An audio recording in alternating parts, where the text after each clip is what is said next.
Hi everyone, எல்லாரும் எப்படி இருக்கீங்க? நல்லா இருக்கீங்களா? First of all happy new year. இந்த இயரோட ஃபர்ஸ்ட் வீடியோ இது.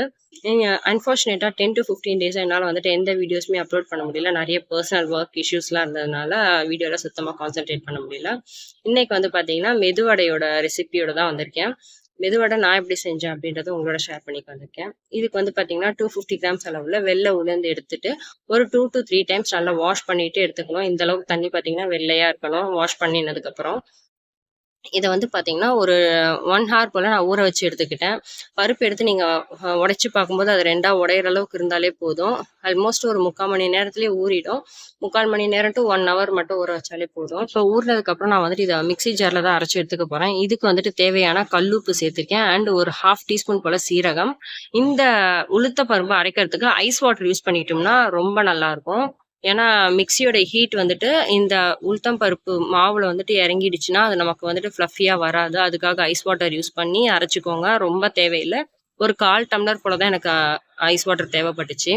இப்போ இதை வந்துட்டு நல்லா பீட் பண்ணி எடுத்துக்கணும். இந்த மாதிரி விஸ்க் வச்சு பீட் பண்ணிக்கலாம். ஒரு 10 to 15 மினிட்ஸ் நல்லா வந்துட்டு கைவிடாமல் பீட் பண்ணோம்னா நமக்கு வந்துட்டு கிரைண்டரில் அரைச்ச மாதிரியே மாவு நல்லா ஃப்ளஃபியாக வரும். என்கிட்ட வந்துட்டு பீட்டர் இருக்கிறதுனால நான் பீட்டரில் வந்துட்டு மாவு பீட் பண்ணி எடுத்துக்கிட்டேன். பீட்டர்லையுமே பார்த்தீங்கன்னா ஒரு 5 மினிட்ஸ்க்கு ஹை ஸ்பீடில் வச்சு நல்லா வந்துட்டு பீட் பண்ணி எடுத்திருக்கேன். இப்போ இது கூட வந்துட்டு என்னென்னலாம் மிக்ஸ் பண்ண போகிறோன்னு பார்த்தீங்கன்னா பெரிய வெங்காயம், கருவேப்பிலை, கொத்தமல்லி, பச்சை மிளகாய், மிளகு பார்த்தீங்கன்னா ஒரு டீஸ்பூன் அளவுள்ள மிளகு வந்துட்டு இது கூட சேர்த்துருக்கேன்.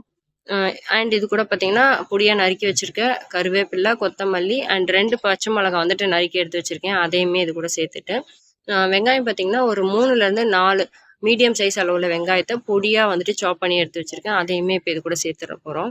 நம்ம ஆல்ரெடி அரைக்கும் போதே உப்பு சேர்த்துட்டோம் இல்லையா? உப்பு வந்துட்டு செக் பண்ணிவிட்டு சப்போஸ் பத்தலை அப்படின்னா இந்த டைமில் சால்ட் உப்பு சேர்த்துட்டு நல்லா மாவு வந்துட்டு பிசைஞ்சு கொடுத்துக்கலாம். கிரைண்டரில் தான் வந்துட்டு உளுத்த வடைக்கு மாவு ஆட்டணும் அப்படின்ட்டு கிடையாது. நம்ம வந்துட்டு மிக்சிலேயுமே வந்துட்டு இந்த மாதிரி போட்டு ஆட்டி நல்லா வந்துட்டு பீட் பண்ணி எடுத்துக்கோங்க. பீட்டர் தான் இருக்கணும்ட்டும் இல்லை. நம்ம வந்துட்டு விஸ்க்லேயோ ஃபோக் ஸ்பூன்லேயோ பீட் பண்ணிக்கலாம்.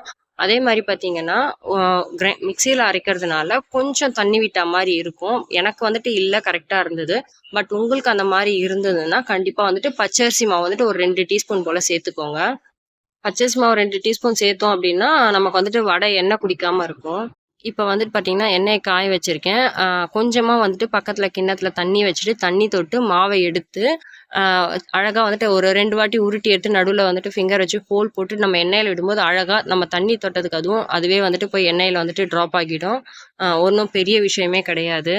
2 பக்கமும் ஒரு 5 to 7 மினிட்ஸ் இப்படி நம்ம திருப்பி போட்டு எடுத்தோம்னாலே போதும். இந்த அளவுக்கு அழகாக கோல்டன் கலராக வெளியில் கிறிஸ்பியாக உள்ள நல்லா வந்துட்டு சாஃப்டாக மெதுவடை வந்துட்டு ரெடி ஆகிடும். இதை மார்னிங் வந்துட்டு பிரேக்ஃபாஸ்ட்டோட சர்வ் பண்ணலாம். இல்லைன்னா ஈவினிங் ஸ்நாக்ஸாக ஸ்கூல் விட்டு வர பிள்ளைங்களுக்கு செஞ்சு கொடுக்கலாம். ரொம்ப உடம்புக்கு நல்லது. வெள்ளை உளுந்து வந்துட்டு கண்டிப்பாக நம்மளுடைய மெனுவில் சேர்த்துக்கணும்.